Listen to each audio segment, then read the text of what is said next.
just as the Father raises, just as the Father raises the dead and gives them life, even so the Son of also gives life to him who he wishes.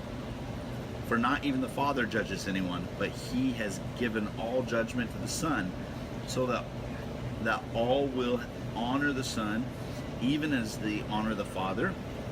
And he does not honor the Son, does not honor the Father who sent him. Now, some of you are saying, well, this is only for Jesus. No, this is also for you as a son and daughter.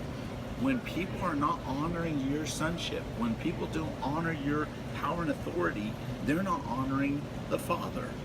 See, that's why I don't have a problem when people gossip about me, criticize me, lie about me, because they're not doing it to me. They think that they're saying Chris Martin this, Chris Martin that, Chris Martin, right?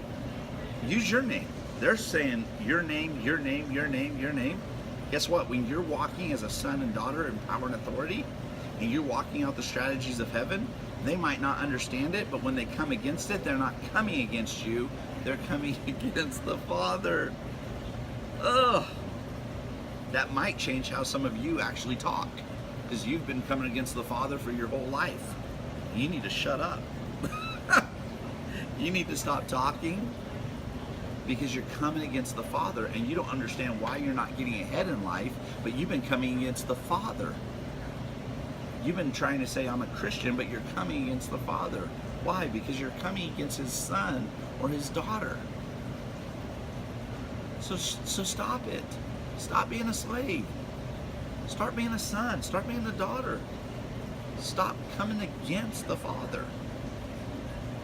That's big. You could stop right there as well and hash that out, because that's, you have a whole bunch of people having spiritual diarrhea for probably 2 weeks after that one.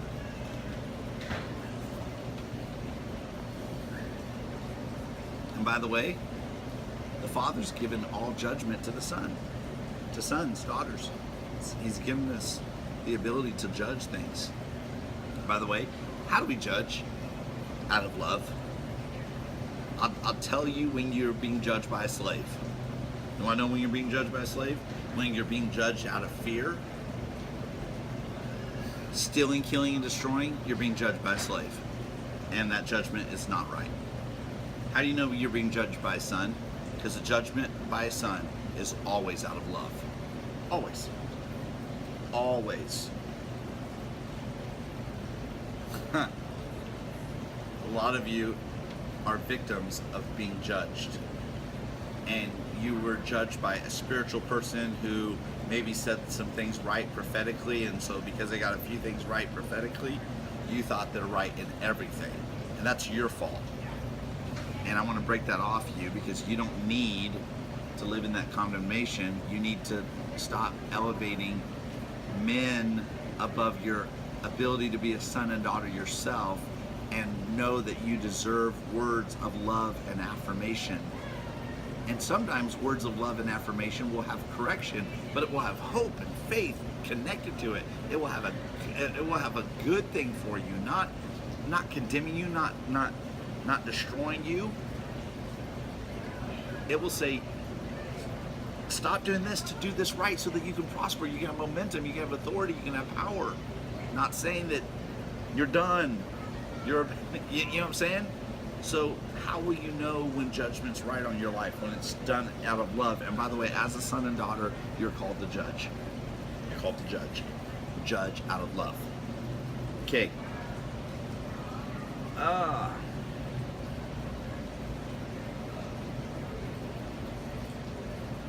And by the way, it said, just as the Father has raised the dead. You need to remember this, that Jesus' commandment to us. How do I know that this is for us? Is Jesus said,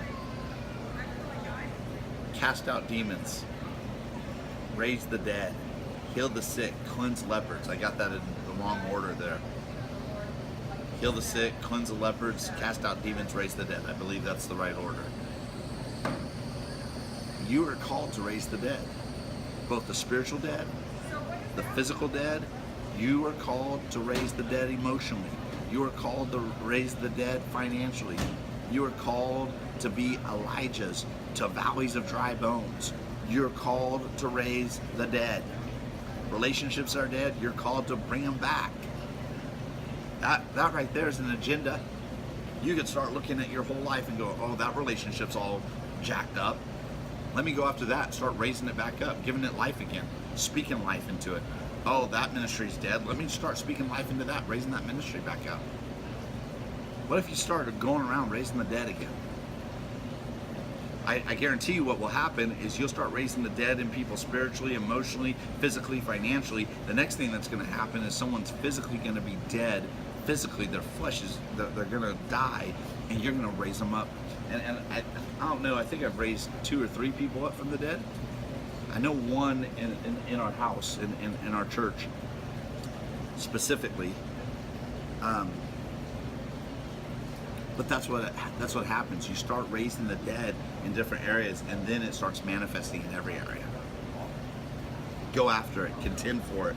That's a great topic.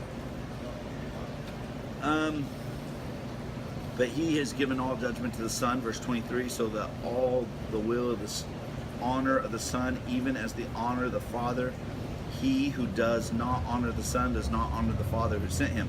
Truly, truly, I say to you, he who hears my word and believes him who sent me has eternal life and does not come into judgment, but is passed out of death into life. Wow. If you could soak this in,